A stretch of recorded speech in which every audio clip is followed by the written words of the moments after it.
KB국민은행과 신한은행이 정기예금 금리를 기준금리보다 낮은 2%대로 인하하면서 은행권의 예대금리차 논란이 확대되고 있는데요. 시중 은행들이 예금금리는 빠르게 내리는 반면 대출금리 인하에는 소극적이어서 은행의 이자 수익만 늘린다는 지적이 나오고 있습니다.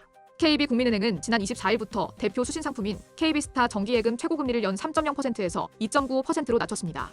이는 2022년 7월 10일 이후 약 2년 7개월 만에 처음으로 2%대로 진입한 것인데요. 신한은행도 지난 20일 대표 수신상품 솔편한 정기예금의 최고금리를 연 3.0%에서 2.95%로 0.05%포인트 인하했습니다. 이 상품의 금리가 2%대를 기록한 것은 2022년 6월 이후 2년 8개월 만입니다. 다른 시중 은행들도 예금금리 인하 대열에 동참했는데요. SC제일은행은 17일부터 거치식 예금금리를 최대 0.50%포인트 낮췄고 하나은행도 14일 세계 정기예금 상품의 기본금리를 일제히 0.20%포인트 하향 조정했습니다. 은행연합회 소비자 포털에 공시된 5대 은행의 23일 기준 대표 정기예금 상품 금리는 연 2.9, 3.30% 수준을 보이고 있습니다. 반면 대출금리는 시장금리 하락에도 제자리 걸음을 보이고 있는데요.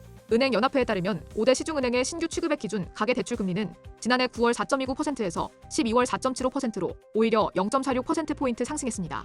한국은행이 지난해 10월과 11월 두 차례에 걸쳐 기준금리를 0.5%포인트 인하했음에도 대출금리는 상승세를 보인 것입니다.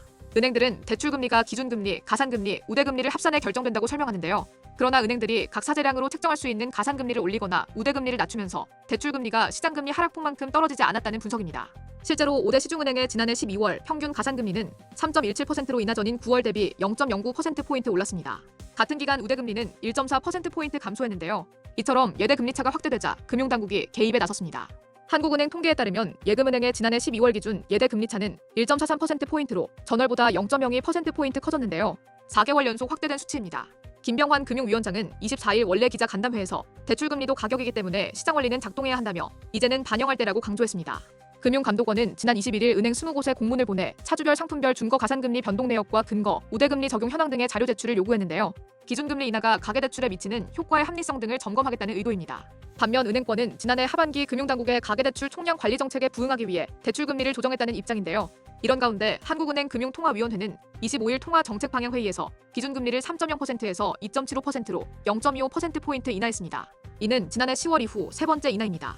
이복현 금융감독원장은 기준금리 인하 직후 금융상황 점검회의를 개최하고 지난해 10월 이후 세 차례 인하된 기준금리가 가계기업 대출금리에 파급된 효과를 면밀히 분석하겠다고 밝혔는데요. 이 원장은 은행권 가산금리 추이 등을 점검해달라고 지시하며 금리 인하 효과가 실물 경제에 전달되는지 감시하겠다는 뜻을 명확히 했습니다. 금융당국의 강력한 압박 속 우리은행은 다른 은행에 앞서 선제적으로 28일부터 주택담보대출 5년 변동상품의 가산금리를 0.25%포인트 낮추기로 결정했는데요.